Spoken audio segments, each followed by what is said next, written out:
right, welcome back to the Strangeology Podcast, everyone. On today's episode, I have Matthew Schang, aka Mothboy Matt from the Mothboys Podcast, joining me to chat about his show, upcoming cryptid-themed events, and all things Fortean.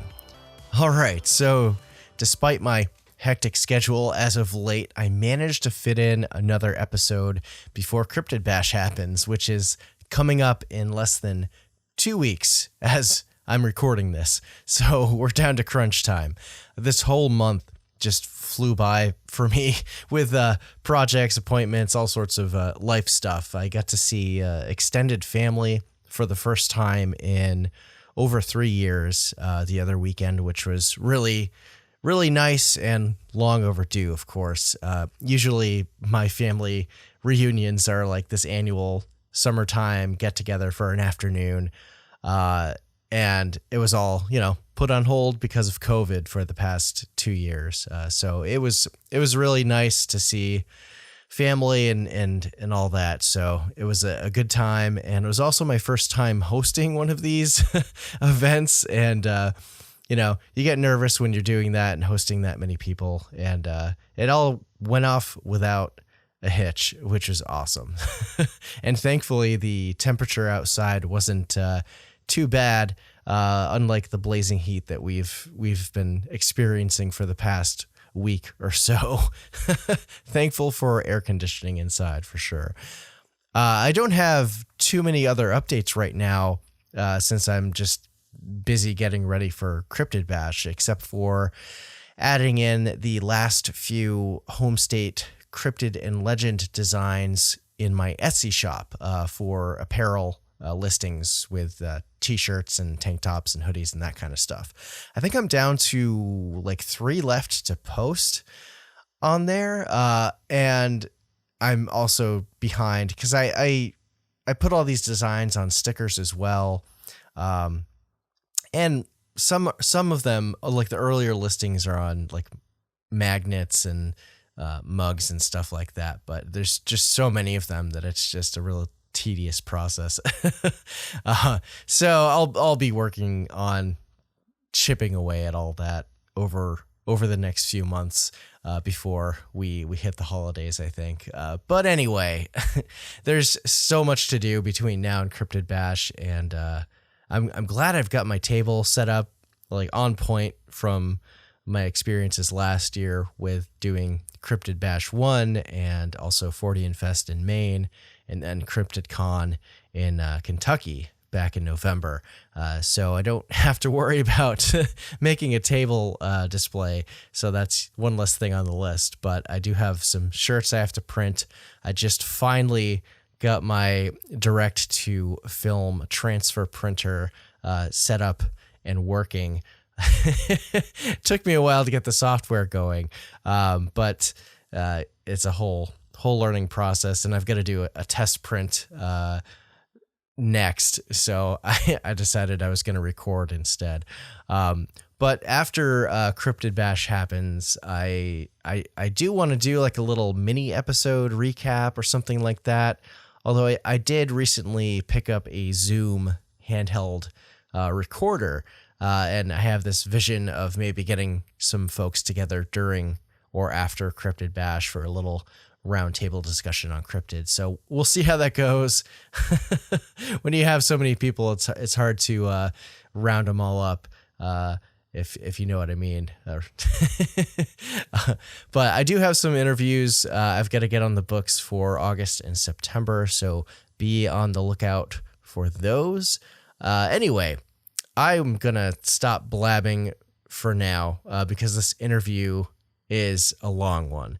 And before we start, this is probably going to be the last episode until early mid-August, just because there's so much to do. So if you're wondering where the show's been, I'm preparing for Cryptid Bash, going there, getting back, and then hopefully doing a recap episode and then getting back into research and interviews and all that stuff. So All right. Well, I had the chance to catch up and chat with the one and only Mothboy Matt, and it's been a long time coming.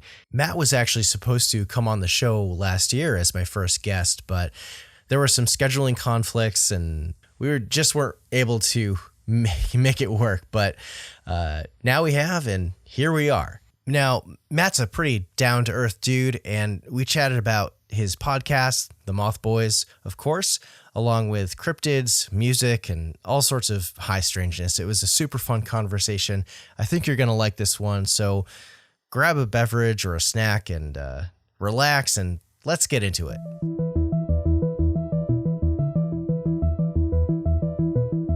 All right, welcome back to the show, everyone. This one has been a long time coming, and I'm stoked that we're finally getting to chat. Tonight's guest is Matt Schang, aka Mothboy Matt from the Mothboys Podcast, that he co-hosts with Mothboy Mike and just Jake,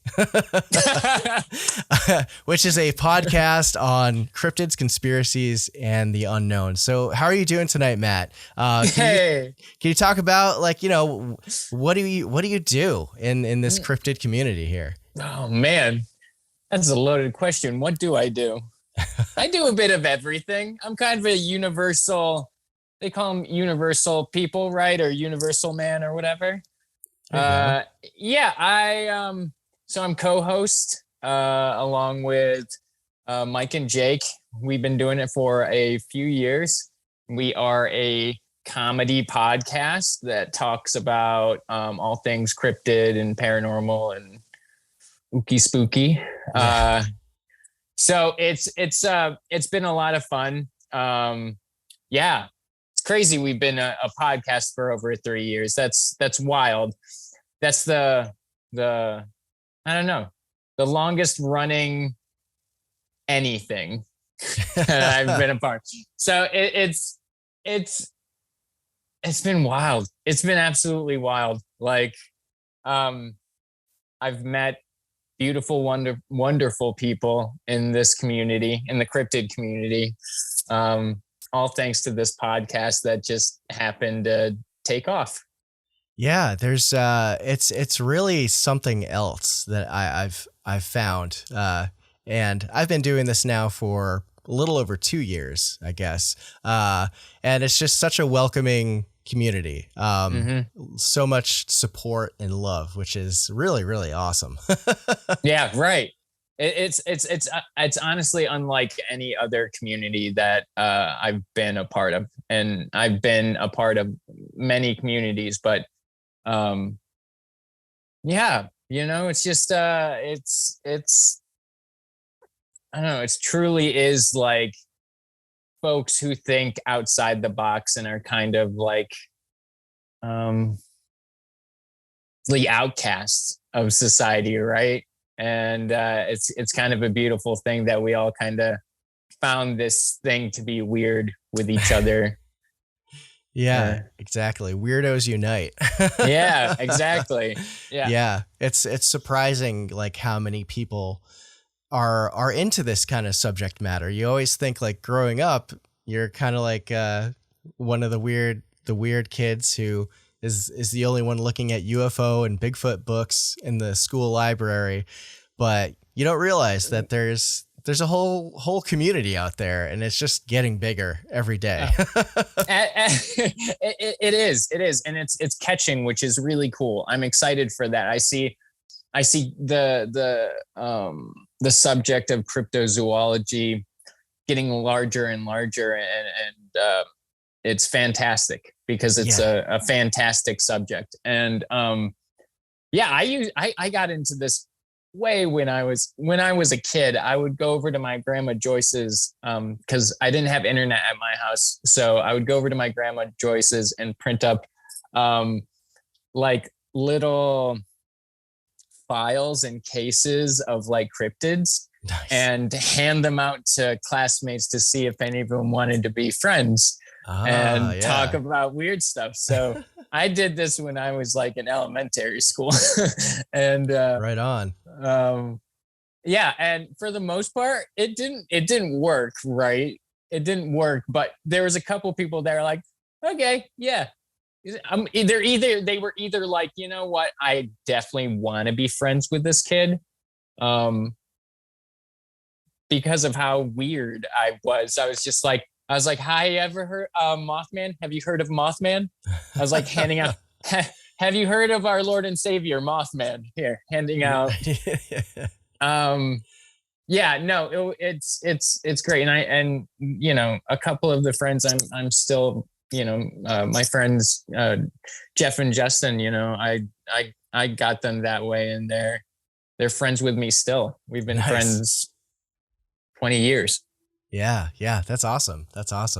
Yeah, I remember like when I was in the 6th grade doing a book report on the Loch Ness Monster, and I had this whole theory about how it was a plesiosaur. Obviously, I wasn't the one that came up with that, but I was just like super stoked about, you know. And I grew up in Vermont. I'm still in Vermont, and we've got Champ in Lake Champlain, which was like growing up with that in my backyard was definitely always in the back of my mind, like hearing stories like people who knew someone that may have seen something big in the lake that brushed up against their fishing boat. But yeah, so comedy obviously is a big factor for Mothboys. What made you, Mike, and Jake decide to approach 40 and Topics from a humorous angle? And like, I've got to say, like, anytime I listen to the show, I'm always like doubled over laughing. I haven't like almost crashed my car or anything like that, or almost killed myself. That's happened so many times. Yeah. It's kind of infamous, right? Yeah, we're kind of it's like the best curse you could ever have. We've had people almost die listening to our podcast laughing. I think the last one was someone almost fell off of a ladder. Oh my God. Laughing while they were painting their studio. Yeah. And almost cracked there was like some it was like a pot or something, and they fell like right next to it, and it was like that could have been my neck on that. And so we are a dangerous podcast. If you like to live life on the edge, Mothboys is the way to go. Yeah.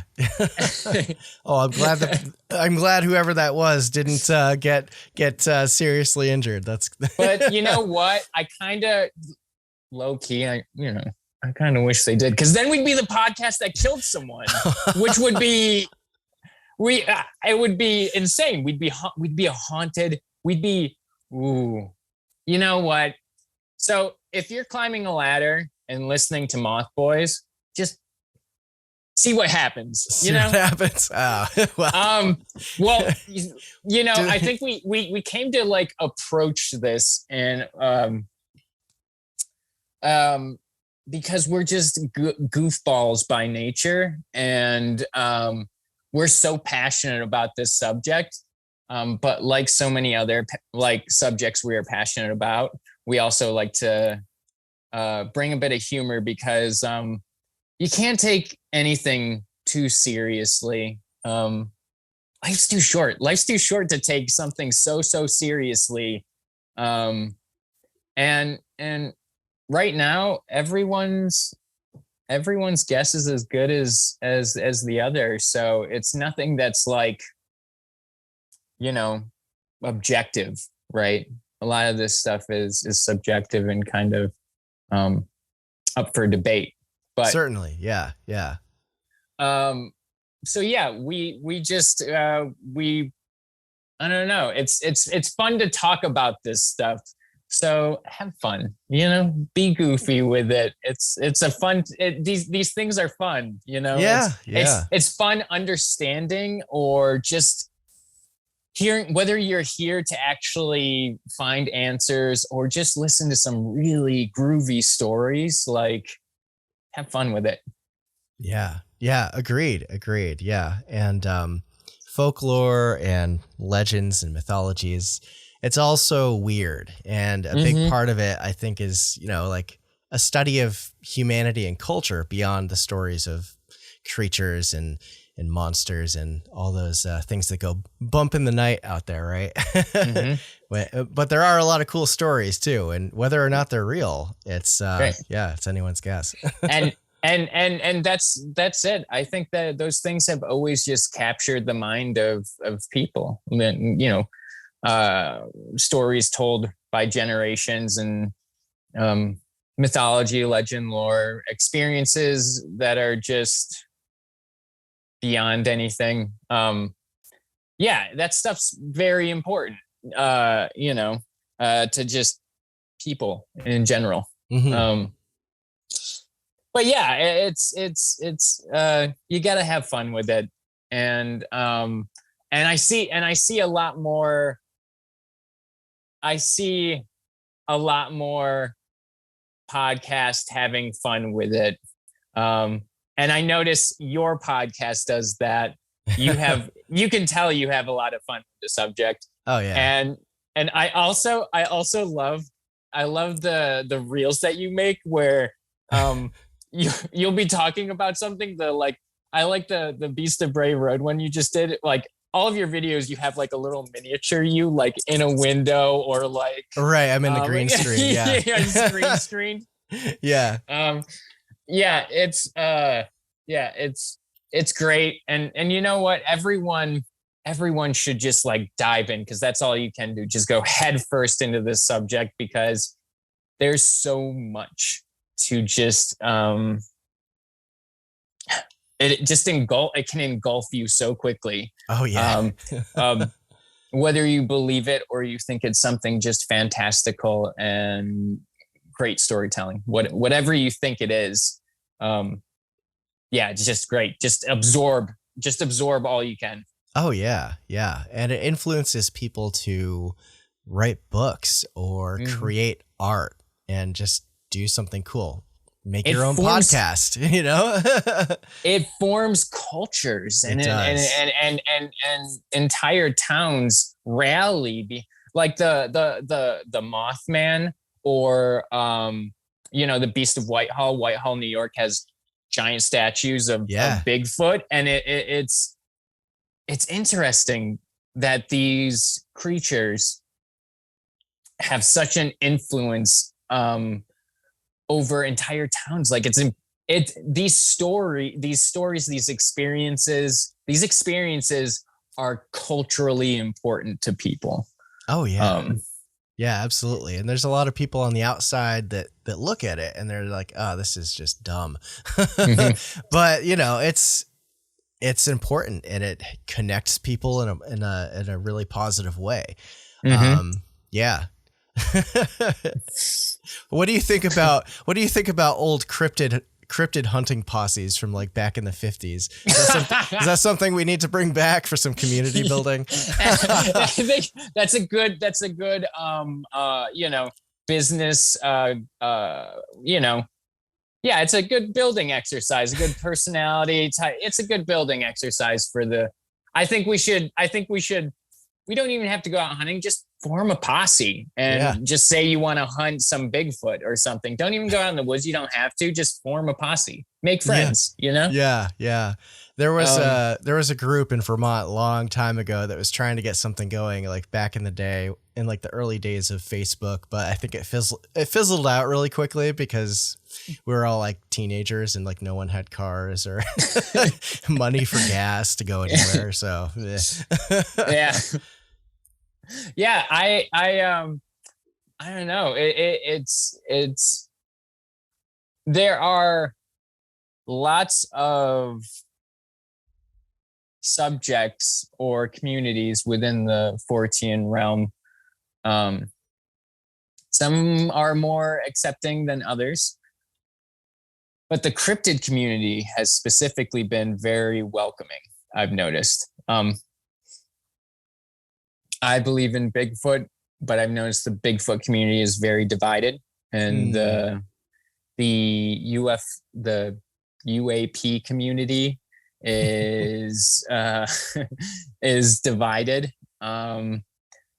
But I just noticed there's a bunch of like really groovy people in the cryptid community, which is cool. Yeah. It's really kind of like I feel like it's become in like the wide casting net of like high strangeness and all things weird.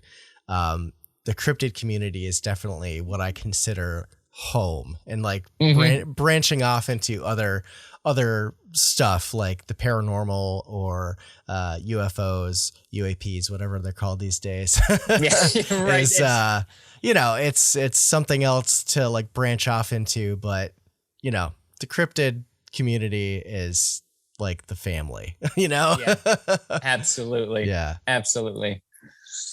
Cool. So you guys you switch off on each episode. So with how do you decide who leads? Is it like a specific order each week, or do one of you like come up with an idea and you're like, I'm just going to spearhead this and go for it? Yeah. So I think it's like, it's a bit of both. Like, we don't have an order, that we kind of, we really don't have an order. It's more like, hey, I really want to do this. So it could be like Mike for 2 episodes straight, and then me for 1 or 2 episodes straight, or Jake for 1 episode or 2. It's kind of like, hey, I've been really digging into this. We should do an episode on it.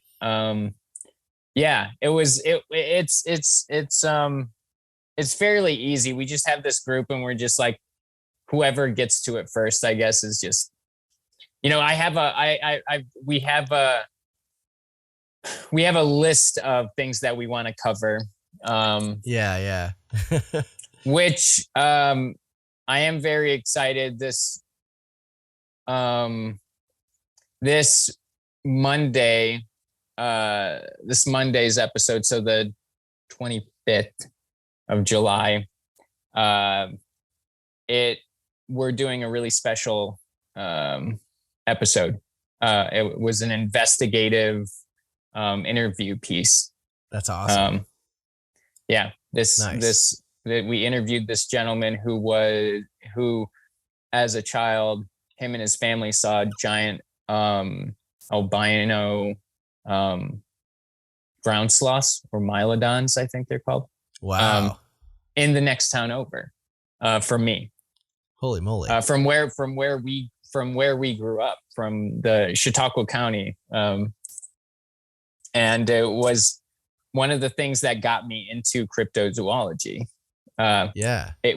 He was an anonymous boy writing to John Keel. And his letter was published in John Keel's book, The Complete Guide to Mysterious Beings. Okay. And I read that as a child, and I was like, whoa, cool. Sherman, New York. That's just the next town over. And it started this whole thing. Wow. But I can't wait to listen to that. Yes, it's a big deal. We put a lot of effort, and it's a very personal piece, which we don't do personal pieces. I mean, cryptozoology is personal and we love it, but like, this is like our origins. Like, this is it. Like, and it's weird because like we're the Mothboys. We don't investigate. We're the Mothboys. We don't do that.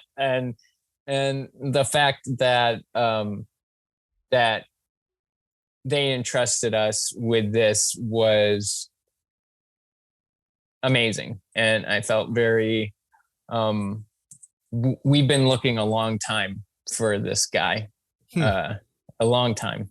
And we found him, and just felt really good. I was kind of starstruck, to be honest. Yeah. Because I was starstruck. He's a retired biology teacher, living in Ohio. And and it was just incredible meeting him, because his anonymous story, because he again, he wrote as an anonymous child to John Keel about these things he was seeing. And so I never knew who he was. No one knew who he was. And yeah, and it just felt cool to finally put a face to the name, and also just meet the person that helped get me into all of this. Like I feel like I owe so much to that guy, but yeah, it was just super cool. Yeah, that's really, really cool. Well, this episode's probably going to drop a day or two after that one. So anyone listening to this, definitely go check that episode out. If you have not listened to Mothboys, it is a podcast that anyone who is into cryptids needs to listen to. So I'm excited for that one. That's going to be wild. Yeah. What would you say your favorite episode of Mothboys is that you've done? Okay. Yeah, that's a good question. I know. Shoot. I just loved our 4-piece 4-episode deep dive we did on Mothman. We did 4 episodes, and then honestly, I do really, really, really enjoy our dragons episode.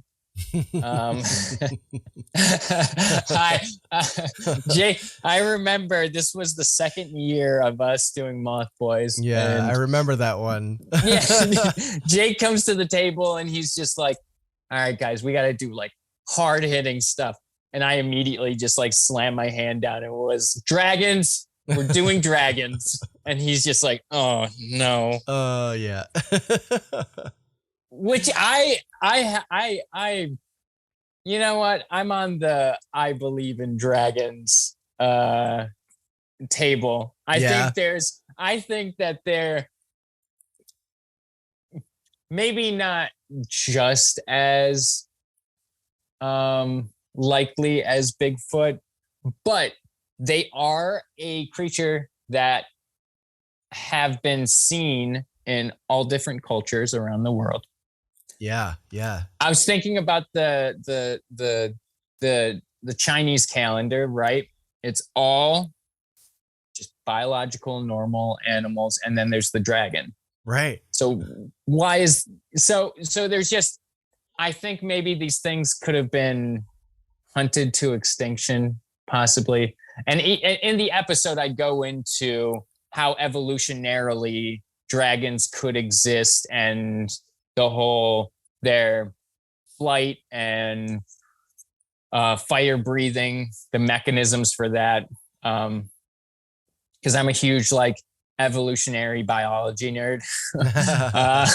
So I was like, I gotta prove to these guys dragons could exist. Yeah, and I still there's a possibility. I still believe that. And you know, when you've had weird stuff happen to you, you're like, you know what? Anything, you know what? Anything could be it. Anything could happen. You know? It opens the door and makes reality kind of a blank slate for whatever. So yeah, that was a fun episode. Yeah, it was great. And also just like the Dungeons and Dragons fantasy nerd in me was just completely satisfied. Yeah, I mean, come on. And I mean, it makes me think too, like with ancient art depicting stuff. There's like the idea that ancient people were just as smart as we are today. Mm-hmm. And there's the angle of like, oh, they could have just been making a fiction, imagining or creating, right? But there's also the other angle of like, they saw it, so they made art about it. Yeah, right. You know, there's all sorts of cave paintings with ancient extinct animals in them, or animals that still live today, and people, or even in certain parts of the world with like, you know, humanoid looking beings with big heads and big black eyes that resemble certain depictions of otherworldly beings today, you know? So it's an interesting thought. Yeah. And do you know that, oh gosh, it's like a psychological term. It's like when there's like this almost biological innate fear of something. The uncanny valley. Yeah. When it's like not quite, it goes like, there's the valley and then there's human. Yeah. Right.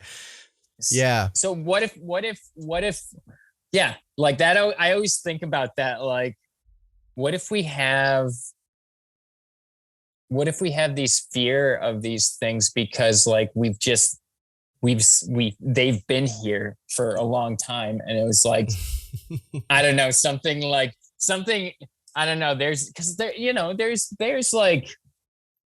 like animals that will make certain noises for certain animals, and like apes, they'll make a sound for predators. Yeah. Or, there's things that are innate and biological that set off a warning, like this specific animal is dangerous, so I'm going to warn others. I think there could be something to that though, with like, what if aliens have just been visiting Earth for like ever, and like, yeah, it's wild to think about that stuff. Whenever I go to that, I just think like ancient aliens, and then I'm just like, oh god, I don't. Well, who knows? You know what I mean? Like, it doesn't have to. Yeah, I guess it could happen. Civilizations, evolve at different rates, so why not? Yeah. The possibilities out there for sure. Mm-hmm. What would you say your favorite category or I guess topic is to look into? Is it cryptozoology, or do you also enjoy more of like the paranormal or UFO stuff? I do love the cryptozoological subject, but I dive into really everything. I think probably cryptozoological type stuff is my vibe. There's this book though. I think it's called Project Meadows. The Meadow Project. I just got done reading it. And it's by Trey Hudson, and one of my friends sent this to me. And so a lot of this stuff is unknown, and it's supposed to be like the Skinwalker Ranch of the South. Oh, interesting. And this person found little passages and little areas, and made like a map, and told me that the Mothboys should go here.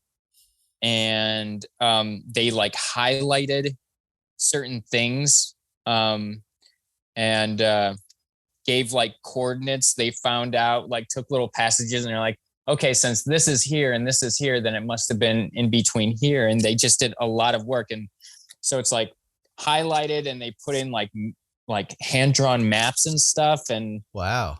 Yeah, it's pretty wild. I'd like to go there because this book is like really quite incredible. Which that whole, I suppose, Skinwalker Ranch and is like would be considered window areas, right? Yeah, So, yeah, that seems to yeah, be the the consensus, I think.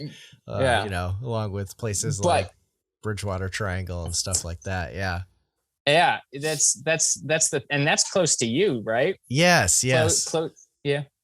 Yeah, a Uh, few hours. I s- need to go there still. I have not yet been.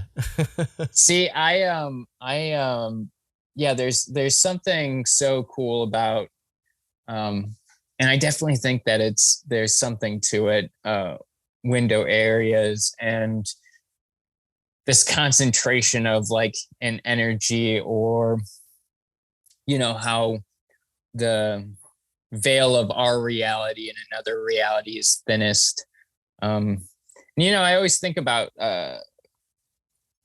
areas that have like, you know, UAP sightings and Bigfoot sightings and cryptid sightings and ghost sightings. There's those areas that have like a high amount of missing people. I always like to think about like, what if these things come across. So if we're going to believe in the window theory, then things can come across this way. But what if we get lost? What if those folks got lost in their reality, in their plane of existence? That's Yeah. wild to me. That's crazy Yeah. to think about. Like, Yeah, portals and stuff, man. Like that's right. Yeah, I mean, have you ever been hiking out in the woods and it's just like all forested, and then you come across like an area that's just like an open meadow and Yeah. there's nothing around for miles, and you get this weird vibe that like you're not supposed to be there. Right. And there might be something weird going on, and you hear that kind of thing um a lot in like those like missing persons, like missing 411 cases, where there's just like a random area and then like they don't go in and they try to go back there later and it's gone. They can't find it. Mhm. So it's like, was that the I portal or the right. veil? Like, what is that? Yeah. I haven't read those books, but I heard that they were very good. Yeah, yeah. I am terrible at like keeping up with like reading anything. So Yeah, I feel that, man. A lot yeah. of the stuff now is just like audiobooks that I'll Mhm. listen to. But yeah, I think there's something to that. And then there's like the Chestnut Ridge. Yeah, yeah. That's one of my favorite areas, and it's not far from me.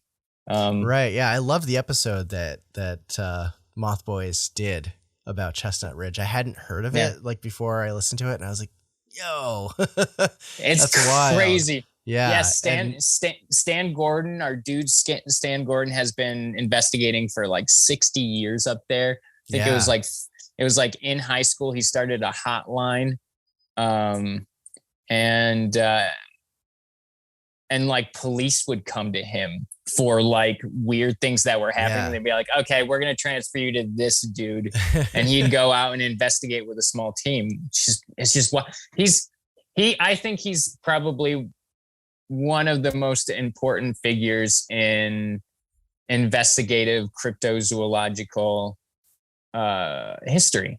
He doesn't get enough recognition, and he absolutely should, because he's brilliant. Lauren Coleman also has done a whole lot, but like Stan Gordon is just like this like unsung hero, underdog, and he's just the coolest dude when you talk to him. He's so hyper intelligent and good guy. I'm excited to see him. We're going to the Kecksburg UFO Festival. Mothboys are vending, so we get to hang Nice. out with Stan and a bunch of other friends. Oh, that's awesome. I'd love to be able to go to more festivals, but it's just like I live in New England and it's a long drive. I feel like everything happens between like Pennsylvania, West Virginia, Virginia, Ohio. It's like, everything that's out of reach. Yeah, right. That made me think of, Invasion on Chestnut Ridge. Small Town Monsters did a piece on that, and you've been involved in some of their productions. Can you talk a little bit about how all that was, and like how you made the connection to like even do something that rad? Yeah, it was a lot of fun. All the folks from Small Town Monsters, they're good people. I met everyone through Seth, and it was 5 or 6 years ago at Mothman Festival. And I had never seen one of his movies. He was hanging outside of a theater, and I started talking to him, and and it was great. He was nice. Really down to earth. I think we mostly talked about movies, not his movies, because I didn't know anything about his movies. But I think it was like 5 years ago. It was like, wild. Wild. Time flies, dude. Time's weird. Yeah. And it was it was so much. It was just so much fun. And then I saw him at the Chautauqua County Bigfoot Expo, and hung out with him there. And and then the rest is history. He asked me to be in Dark Skies. And the first On the Trail of UFOs, and then the second one. And the second one was cool because I told my mystery light story in the first one, and then in the second one, I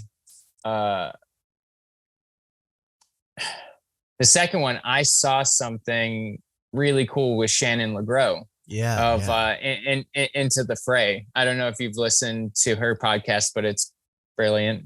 She's a wonderful human. And Shannon LeGros and I saw something.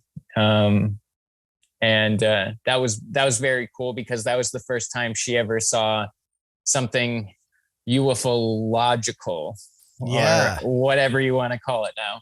That's right. And it's just it's fun. I'm a bit of a bad influence on those guys, but they're all of them are great. They're great people. Yeah.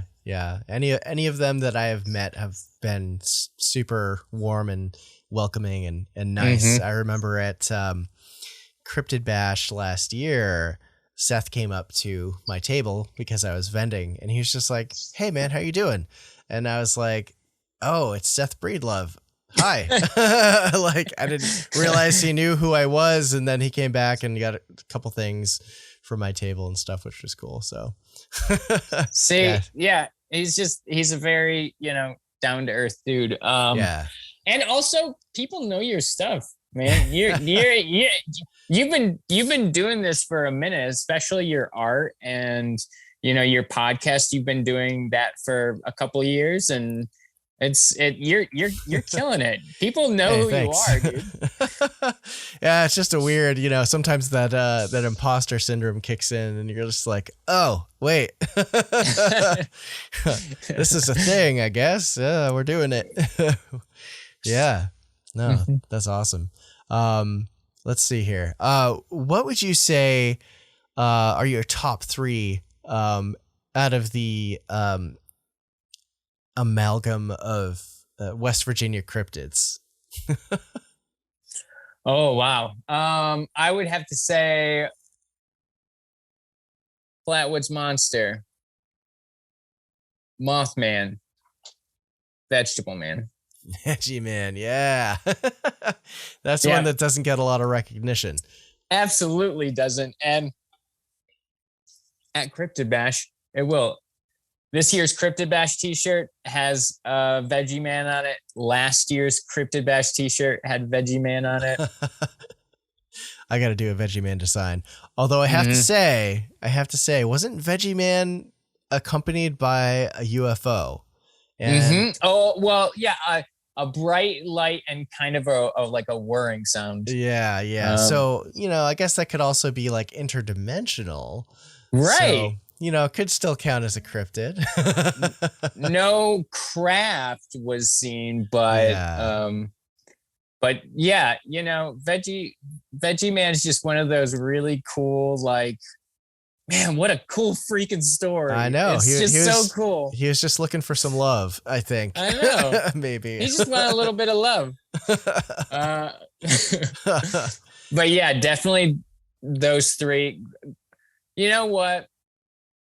Grafton Monster needs an honorable mention, though. For sure. Grafton Monster, there's just like, it's so...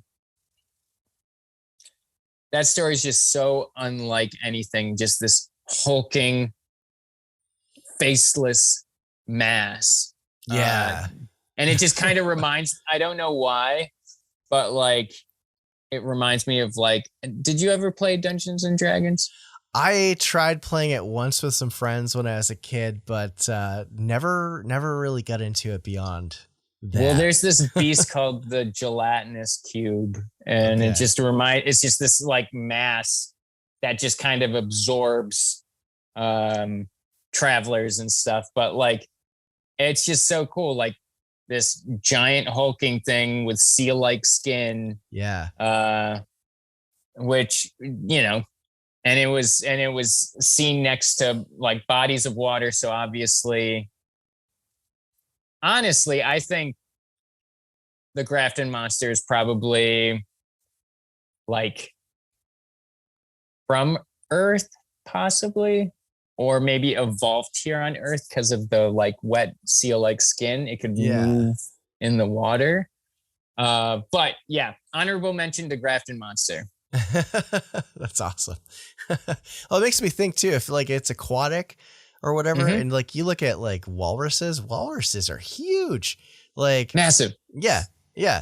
And like something like that big could live in the water for sure. Absolutely. Yeah. That's wild.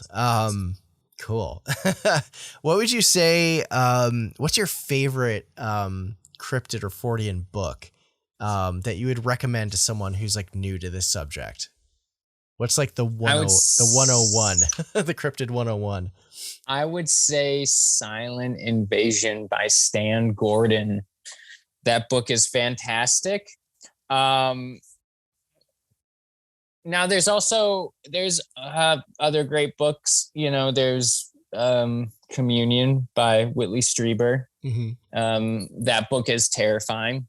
And Voices in the Wilderness. I'm actually unfamiliar with that one.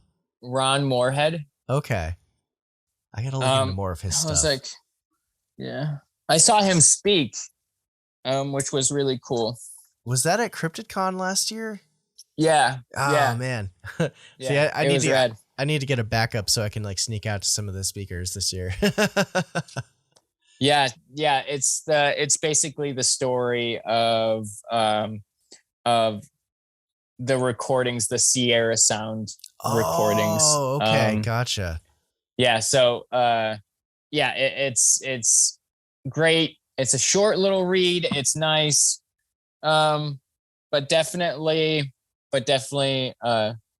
yeah. Anything Stan Gordon does is great.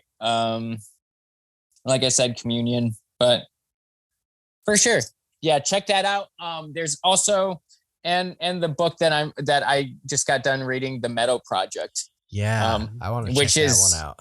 Yeah, it's very cool. Yeah, nice.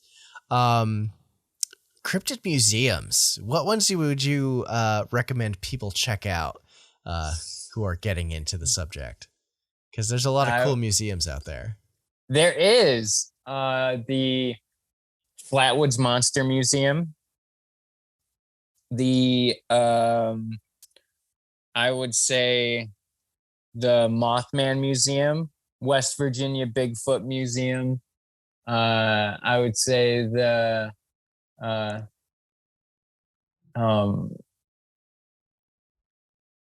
oh my gosh, I don't know why this is drawing a blank, but the International Cryptozoology Museum, is that it? Yep, in Portland. Yep, Lauren In Coleman's Portland, place. I've been there a couple of times. It's fantastic. You could spend all day in there. Oh yeah. I went to their, I don't know if it was like the first location, but the old location back in like 2015 before they moved. Okay. And it was pretty cool. Yeah. And the newer the new location is sick, and they added so much to it. Yeah, I wanted to go the last time my band went on tour back in like 2019, but I can't remember. I think we were there on like a Saturday and it was closed, and I was like, damn it. But yeah, next time, I suppose. I would say that. Yeah. Also, just like, oh wow, this is what the subject's all about. Is just like what I really appreciate about cryptozoology is it's giving. I feel like people have lost touch with nature, with our natural environment. And this is something, this is a reason for folks to get back out into nature and explore. Absolutely. Yeah. So I think that's really important. And I think whether you think it's real or exists, you can appreciate that it is, getting people back in tune with our environment, which is cool. Yeah, definitely. No, I feel that vibe about, losing touch with the outdoors. I was outdoors in the woods all the time when I was a kid, but Mm-hmm. you get older, you got responsibilities. Yeah. It's hard to get out there as much, but yeah, definitely something to put an effort into. Yeah, mm-hmm. Absolutely. Let's shift gears a little bit. Okay. And I guess, it could partially relate, but you're pretty into like sci-fi and stuff, right?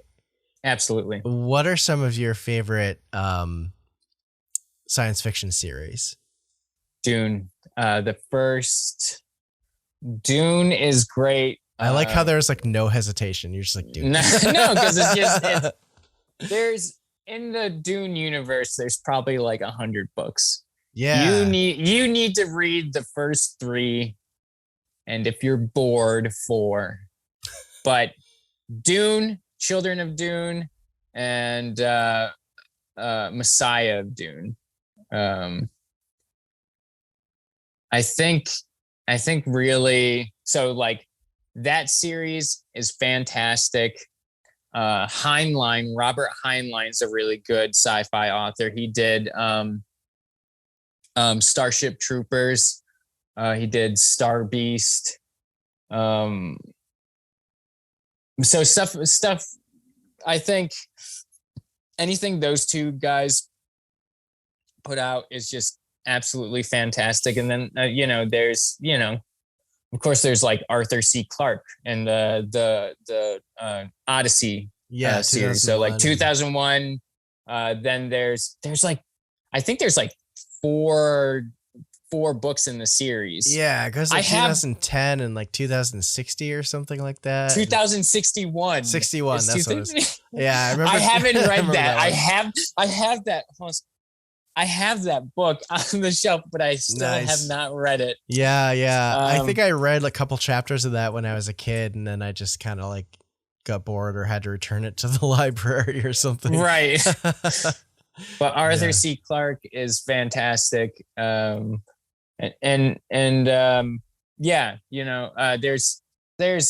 I think sci-fi definitely kind of got me into the mind frame of like accepting all this super weird stuff. And I definitely think reading sci-fi and fantasy as a kid kind of helped me adjust into cryptozoology easier. Yeah, no, that totally makes sense. Like I was a big sci-fi geek as well growing up. But what was yours? What's some of yours? Geez. I had a bunch of like Star Wars novels. Those are so good. Like the Timothy Zahn trilogy.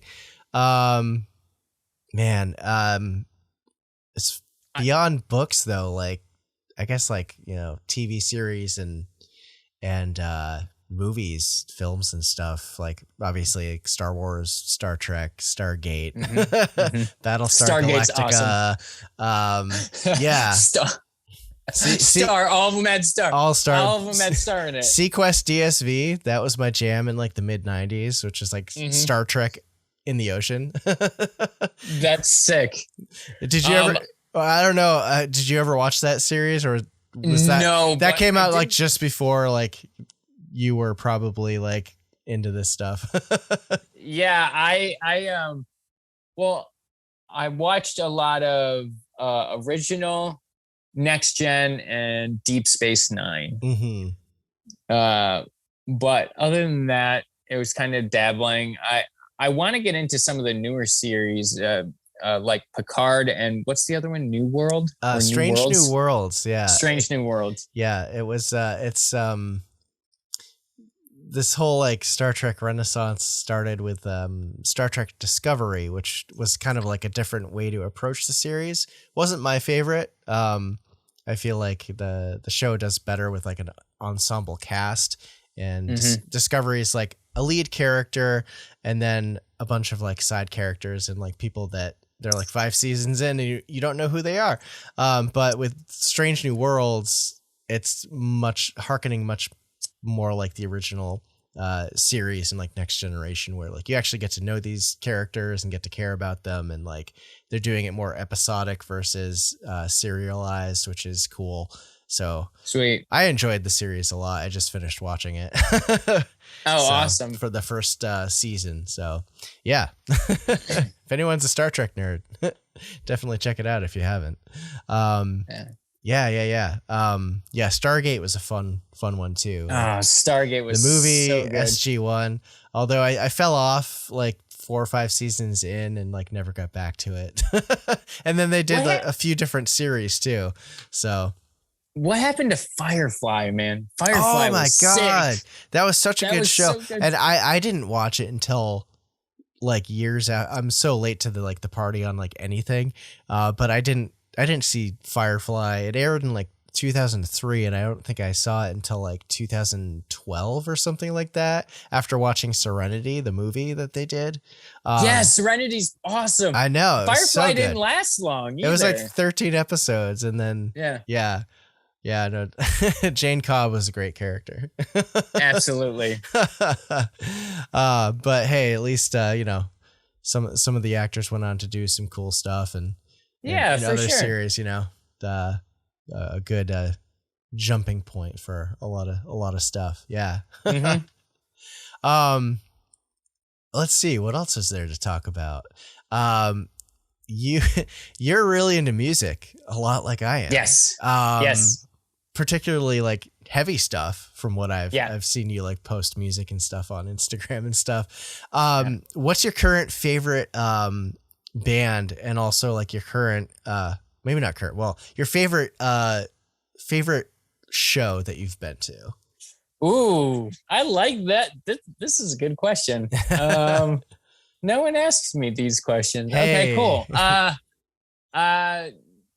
So my favorite current band is ELO. They've been one of my favorite. So I think I have 2 favorite bands, and it was Converge, because that was the first band that got me into this weird hardcore music, listening to their album Jane Doe. Yep.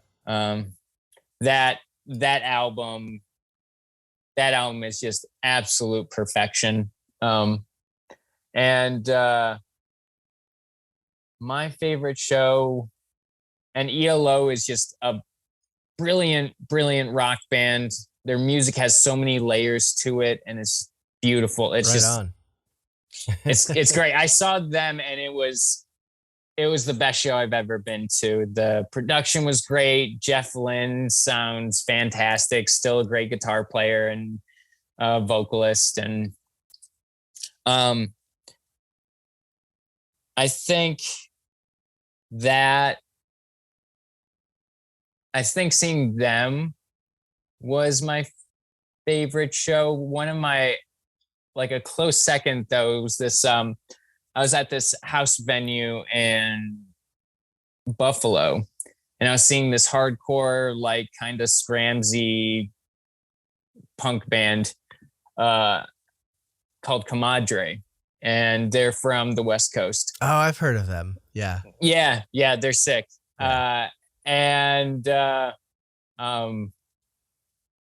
I saw them, and it was like everyone was like jam packed into this small area into this room, and it was something going to,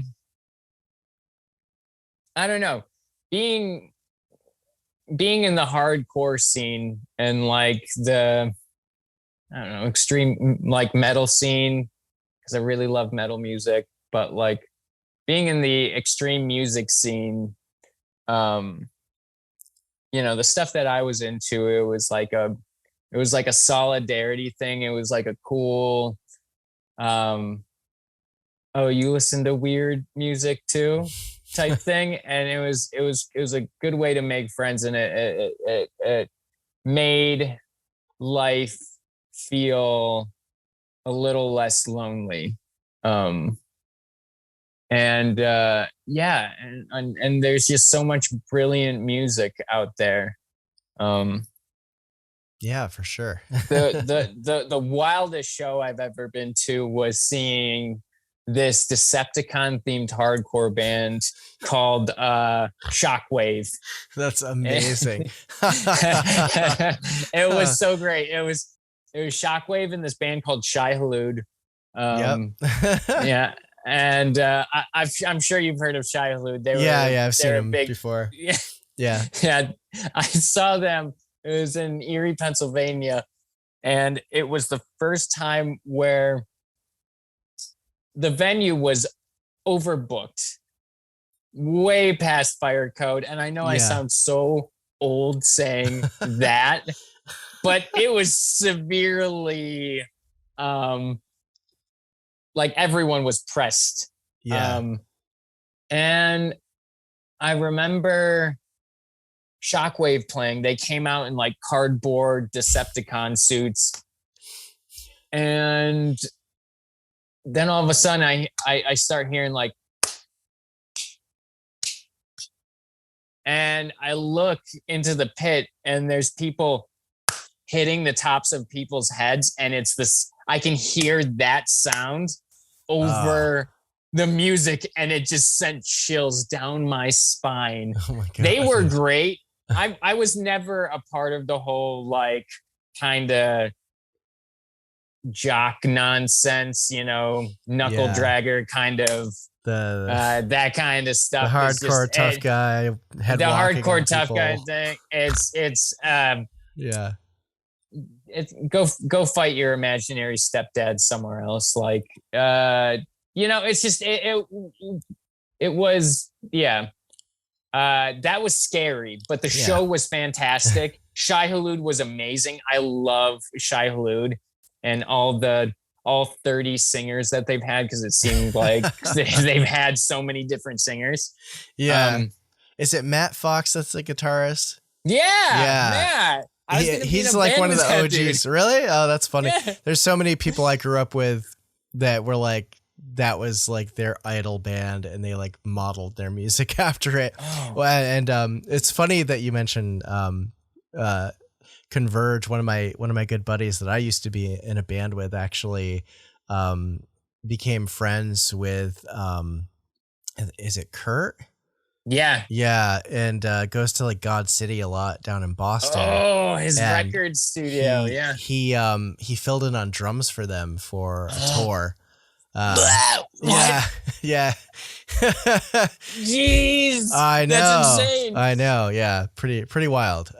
Kurt Ballou just he produces like everything now, like in the heart, like all Death Wish fans that have ever been on Death Wish for sure have been there. But you look at what he's produced, like his wiki, it goes on forever. It's huge. Yeah. It's pretty wild. Yeah, I Shai Hulud, I'm going to go see them again in a couple of months with Torch and Meshuggah. Nice, dude. I did. That'll be one for the books. I got into one Meshuggah album and it was fun, but like Gent isn't really my bag. It's kind of silly. Yeah, it is. But Torch is awesome. They're awesome always. Yeah, for sure. That's awesome, dude. But yeah, Shai Hulud was so cool. And one of my buddies was in that band for a short period of time. Nice. Pete from Remembering Never. He's the singer. Oh, they were like a straight edge, familiar.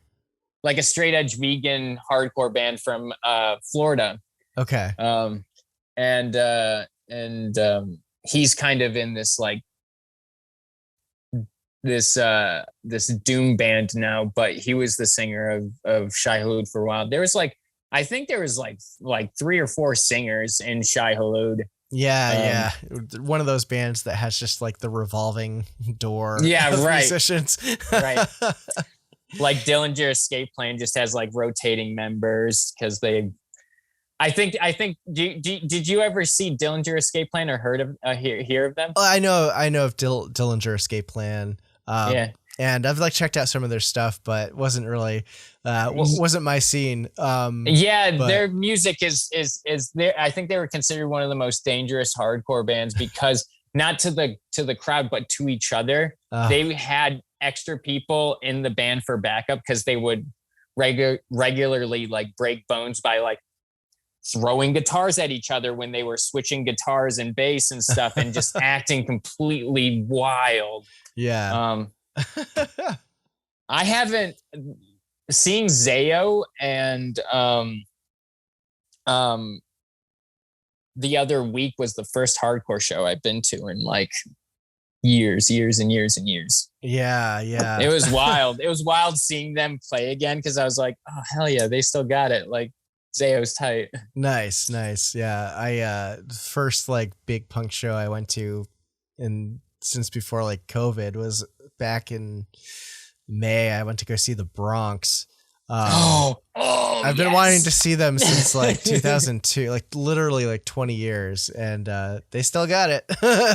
Dude, they're brilliant, and I love what's their mariachi Bronx? The mariachi they have a mariachi band. Yeah. It's like legit. It's like legit mariachi band. It is. Yeah, they like did that for like a couple of years and not like the punk thing, which is pretty funny. Like who else has done that in music history? Right. Like, it's pretty wild. Yeah. Now you were I gotta ask this. You were in some hardcore bands. Can you speak briefly about the bands you were in? Yeah. So the first band I was in was kind of like this Scrams punk project called Injured Cold. Yes. and I was in 10th grade when we started Injured Cold. And it was so much fun. It was an absolute blast. Were you like the guitarist or did you do the vocals? Vocals. I'm nothing but a vocalist. Yeah. I had a feeling. Yeah. My younger brother and my dad play guitar. My dad's a really talented blues musician, and he actually showed me a lot of cool like hardcore bands because of their guitar work. Nice. So he's a sucker for anything to do with like cool sounding guitars. But Yeah, Injured Cold was my first one, and my second one was a wrestling themed power violence band called Job Squad. Love it, dude. And it was great. We wore like luchador masks, and we each had characters. I was the Red Death, and I was kind of like the villain character. And we would like plant people in the crowd and wrestle the people in the crowd, and we'd take like fake props and hit people with them, and like choke slam people through tables and stuff. And it was a whole lot of fun. That's awesome. It was good. Thank you for telling that story. I love it every time. Man. Well, let's get back to podcasts here. Yeah, I've been wondering, you had another podcast going for a minute. That was all about Star Wars with our good friends Greg and Yami. Are there any future plans to return to that, or was that just kind of like you talking about each of the movies and then that was calling it a day? You know, we talk about it frequently about bringing it back, and I want it to come back. I think there's plans for it to come back. And I think we were thinking about being more inclusive, and by that I mean involving other huge Star Wars fans like in the community, and having them talk with us on the subject. I know Aaron from Hey Strangeness has that was the first podcast that he listened to, I think. Oh, really? Was Order 66. Oh, that's funny. Yeah, and it's Order 66 was so much fun. And I think we're gonna try and bring it back to life when everyone's at a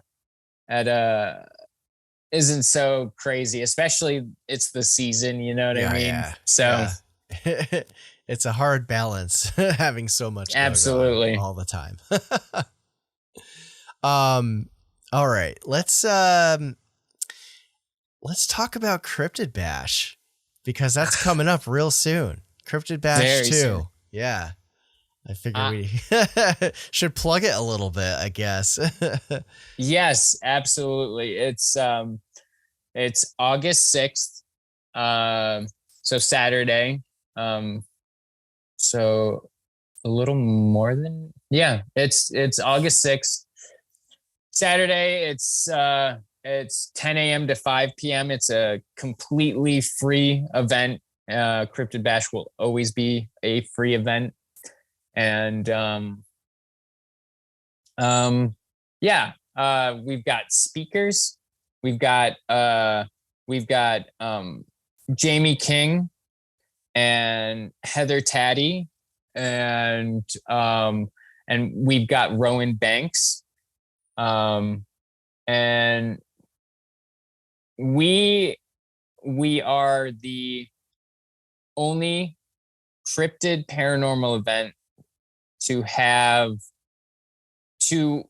book strictly speakers that are either women or queer or non-binary or trans or what have you, underrepresented people in our community. Yeah.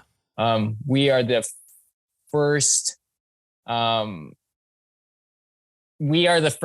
folks to do that. And I think hopefully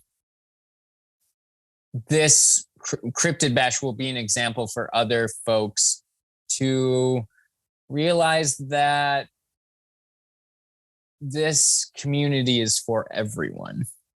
And it's not for... I appreciate everything that the older heads have done. but it's a new generation and it's a new face. It's not just old white men anymore in the field. And I think that's important that we celebrate that, and celebrate the diversity that the cryptid community is, because it is a diverse community. Certainly. So yeah. all of our speakers, forever will just be that. And we've got music. Craig Phillip, Emmy of the Mountain, and Jay Hatfield, who played last year. Yeah, I remember. Brilliant guy. Yep. Brilliant guy. He's a lot of fun to hang out with. I think you and him would get along really well if you guys chatted. You both have very similar music taste. I'll have to try to get away from my table for a few minutes. Yeah, right. Yeah. And we've got a bunch of great vendors. And we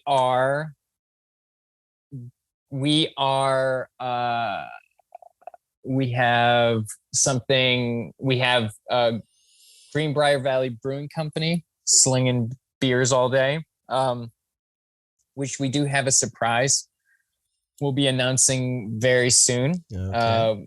We did a bit of a collaborative piece with Greenbrier Valley Brewing Company, Mothboys did, and we'll be releasing it at Cryptid Bash. I'm very, very excited for it. I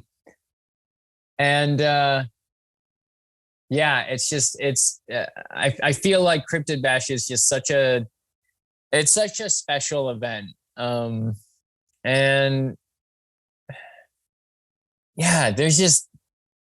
There's a lot of events that we try and make it as much of a, like, we hand choose all of our vendors. We don't do the first come, first serve thing. Yeah. Right. We look into each vendor, see if they're appropriate for our event, and then move on from that. So everyone's super fucking. Don't worry about it, dude. You're good. You're good. Okay.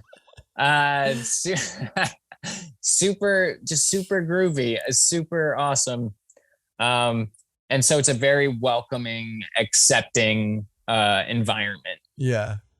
Which is great. This is what I love, cryptid and paranormal conferences. It's moments where folks aren't that person with the Bigfoot story or the ghost story. They're surrounded by folks that also have those same experiences and stories, or want to hear them.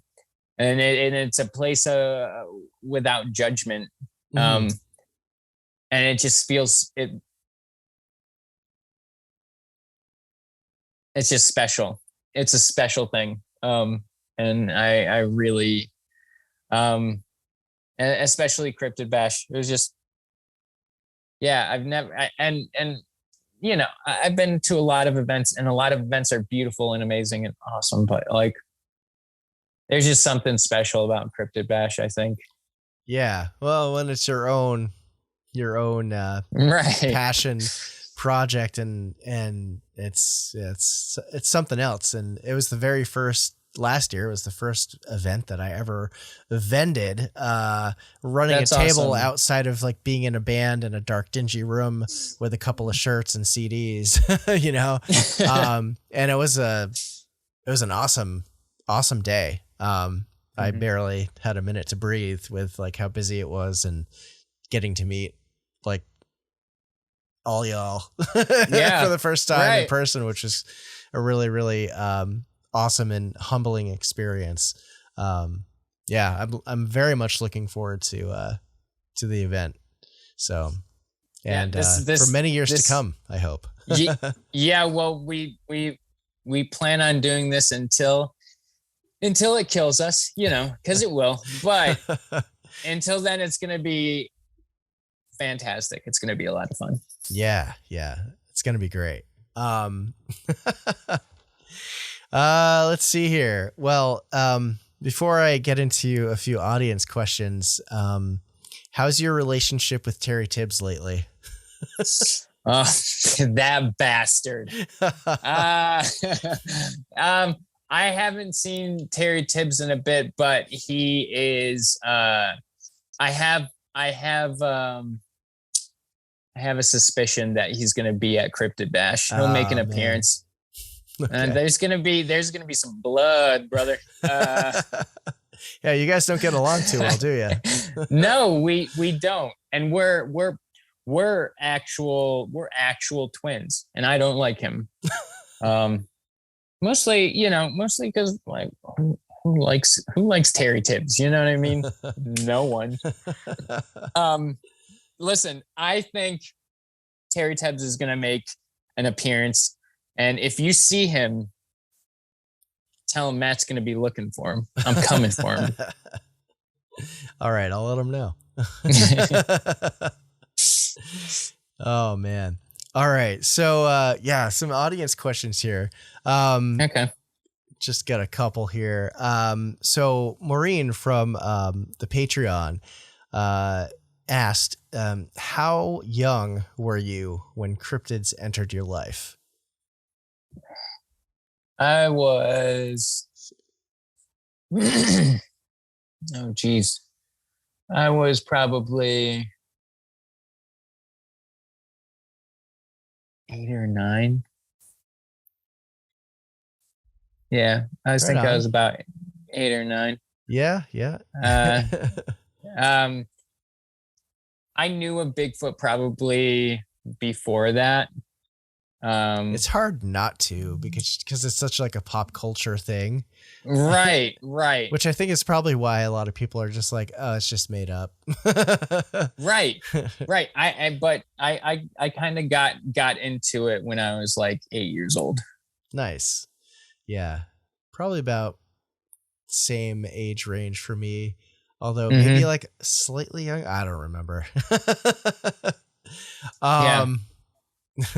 All right, I've got a question from Bigfoot Anon. Connor asked, do you think that Jeepers Creepers was Mothman? The old movie. Yeah. I think that maybe, you know what? Yeah, he was Mothman. Mothman is this violent entity that eats people. He ate people's organs, right, and like replenished his body. Yeah, and he made this like Sistine Chapel of bodies in his little cave hideout. That was a terrifying. Those were really fun movies, but yes, I absolutely think that there's a connection. Bigfoot Anon. Is that what you said? Yeah, that's Bigfoot Anon. Okay, Bigfoot Anon. Yes, there is a connection. And I'd love for you to, message Mothboys and we can talk about it. We'll dive right into that conspiracy. Hell yeah, brother. All right. Now, our good buddy Jonathan Dodd asked, what was your all-time favorite cryptid story? Oof. I think my all-time favorite cryptid story. Wow. Probably honestly, I want to say Braxy, but it was probably the Sierra Sounds. Yeah. But the story of Braxy is amazing, and Mothboys are huge fans. We'll defend Braxy and Sutton, West Virginia, with our last breath, with Braxton County, with Flatwoods, West Virginia. But there's something so incredible about the that people just tend to forget that that's some of the best evidence we have of these things. Yeah. And I think there's like some sort of disconnect with that. I think when these monsters start talking or have speaking a language, primitive language, but like, I think there's some disconnect, like that can't be real, or like maybe it's scary. I don't know, but I believe in Moorhead, in the tapes. I think I think the Sierra Sounds is just, I remember when I first listened to them, and every time since, I get like chills listening to it. They're real creepy. Like, they're you really very unsettling. Focus on it. It's something is speaking a language, and there's like what do they call it? Like samurai chatter or something like that. Yeah, it's really just samurai weird. chatter. Yeah, it's and like actual linguists and people who study language have not been able to crack it. Yeah, all of them recognize that it is a language. It's a primitive language, but it seems that it is a language of some sorts. But they basically were like, professors and linguists and military experts are just kind of like, we don't know. That's not the range, I guess, or something, was like humans wouldn't be able to make that noise without like a shit ton of practice, or it really is odd. It just doesn't sound human, and it's a bit freaky, and I think that kind of turns people off to the Sierra Sounds, is because it is language. It's Bigfoot language, right. Which some people might think is just absurd, but I think it's some of the best evidence we have. I think it's more or equally as important as the Patterson-Gimlin footage. Nice. Yeah, that's awesome. There's like other accounts too of like people reporting hearing similar stuff like over the decades.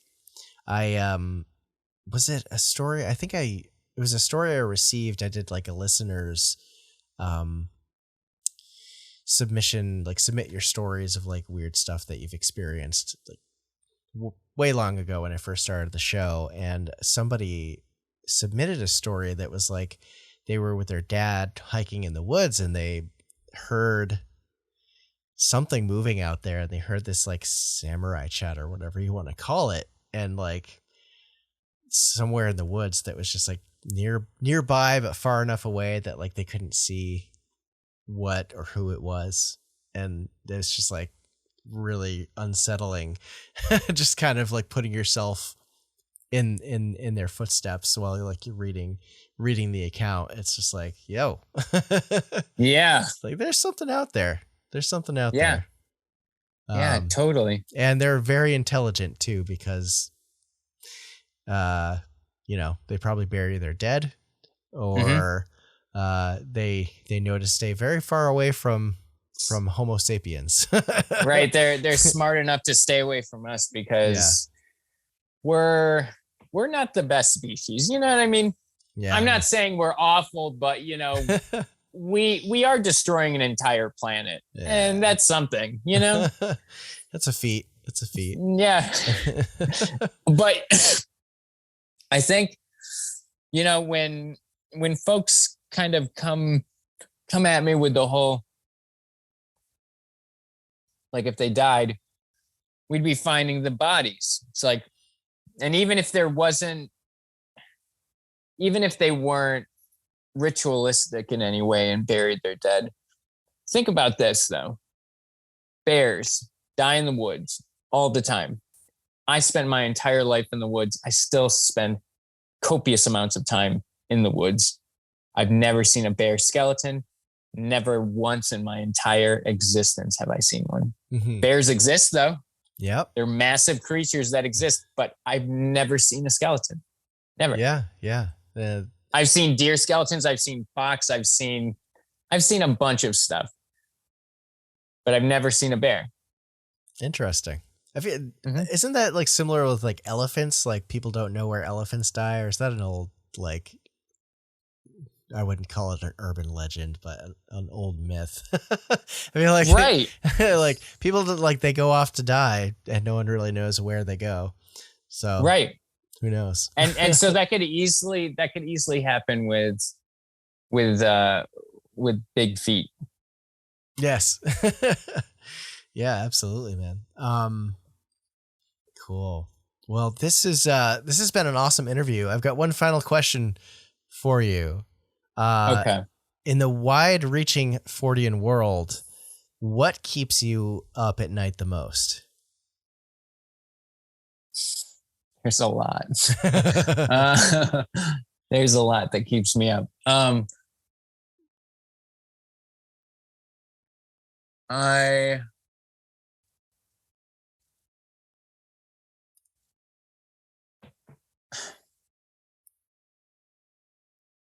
I think there's too much.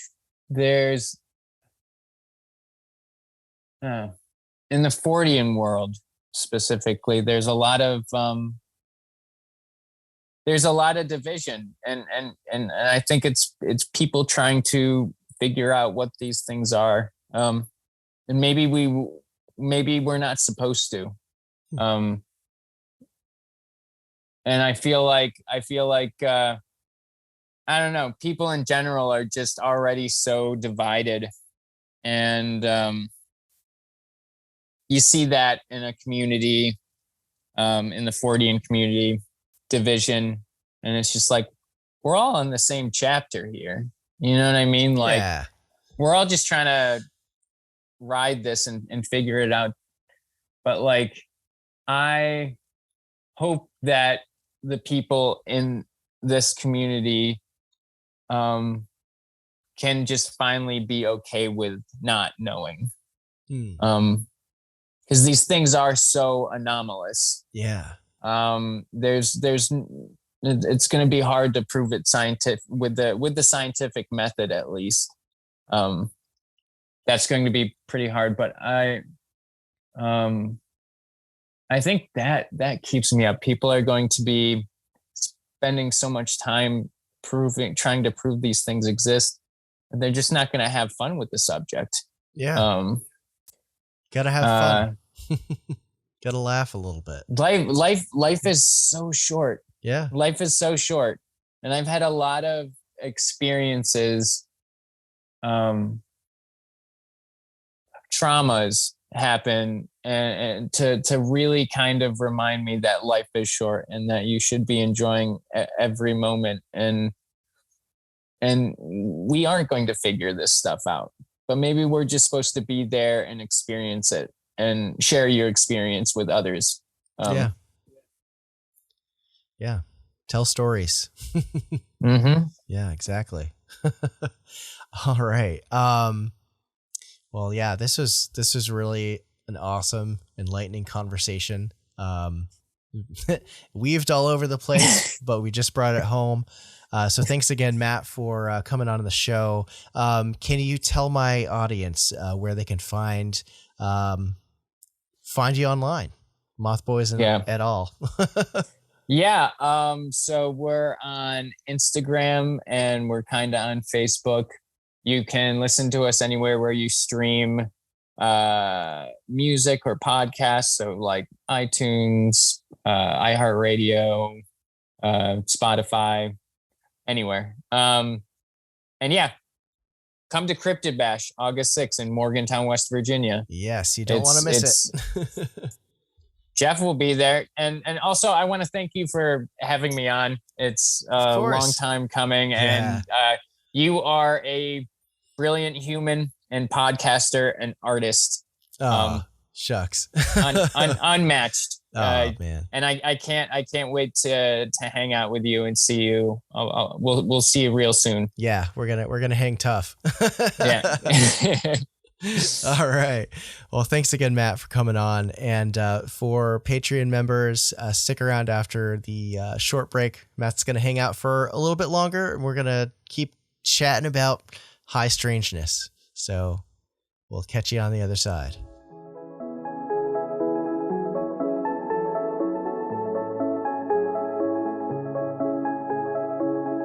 All right, that was Mothboy Matt. Definitely be sure to check out the Mothboys podcast. And if you are in or around Morgantown, West Virginia on Saturday, August 6th, 2022, swing by the Morgantown Art Party at 218 Walnut Street. The event is free in all ages and runs from 10 a.m. to 5 p.m. There's going to be a ton of awesome vendors and musicians like Maximus Prime Art, Jonathan Dodd, Easton Hawk, Erie Eric, Liz Pavlovic, Cryptid Comforts, Hey Strangeness, Crypto Chats Podcast, the American Snallygaster Museum, Conjure Dust Designs, Appalachian Huntsman, Small Town Monsters, Mystic Novelty Company. There's so many, the list goes on. So I'll throw a link into the show notes for the Facebook event page. Just, check it out. It's awesome. If you enjoyed today's episode and want to support Strangeology, the first way to do that is signing up to become a member of my Patreon. Depending on the tier you sign up for, there's a bunch of different perks like having early access to new episodes before anyone else can listen to them, as well as getting exclusive access to Strangeology Beyond, which is the bonus extension at the end of every episode, starting with Season 1, Episode 10.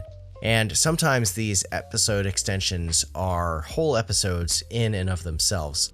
There's also shoutouts, exclusive merch and merch discounts to my shop, and so much more. Head on over to patreon.com/Strangeology to learn more. Your support helps keep the lights on at Strangeology and helps me to do bigger and better things in the future.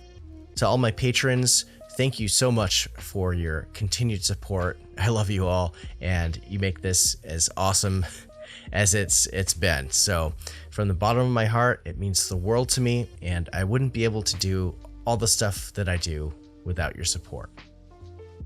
The next way to support Strangeology is, of course, to head on over to my merch shop at strangeology.etsy.com.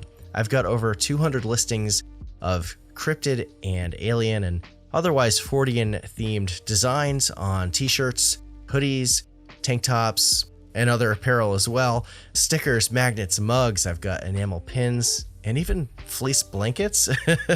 My Homestate Cryptid shirt collection is almost 100% uploaded. Probably will be done in the next few weeks.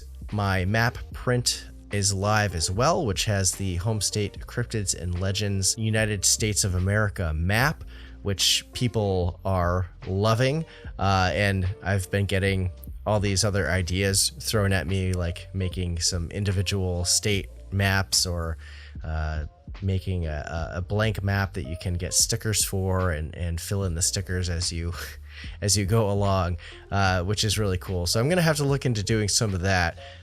Definitely love the suggestions. So if you ever have any merch ideas for me in the future, don't be shy and hit me up in my DMs or shoot me an email, strangeologist@gmail.com. And if you're wondering what your home state cryptid is, definitely check out the shop. There's a ton of designs. You just might find something you like. And the final way to support me is to give me a follow over on social media. You can find Strangeology on Instagram, TikTok, Twitter, and Facebook. I'm mainly on Instagram and TikTok, and if you want to stay hip to the groove on merch giveaways, which I just hosted one on Instagram, or for extra content, I've been doing short clips for the past few months over on TikTok and Instagram as well, talking about cryptids, mysteries, the paranormal, UFOs, that kind of thing, which has been really fun and has done some cool stuff. And definitely give my YouTube channel a follow as well. I have a bunch of YouTube only content up there, and I'm planning to do a lot more with it soon. Well, that about does it for me. Thanks everyone again for checking out today's episode. I'm going to take a short break, and when I come back, Matt and I are going to chat about some personal experiences that he's had with the weird. And believe me when I say it gets wild. So if you want to listen to those stories, definitely head on over to my Patreon for that.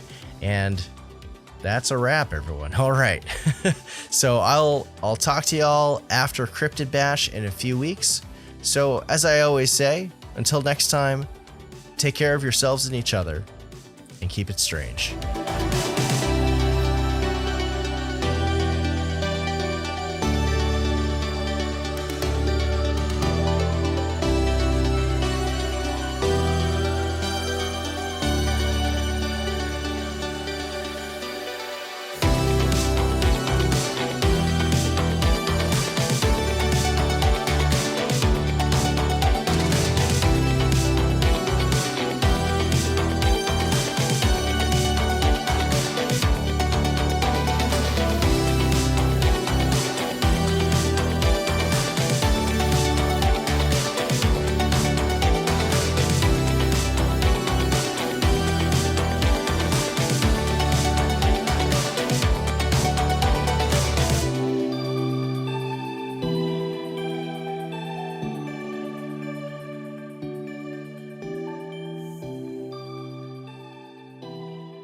All right, welcome back to Strangeology Beyond, your exclusive Patreon members.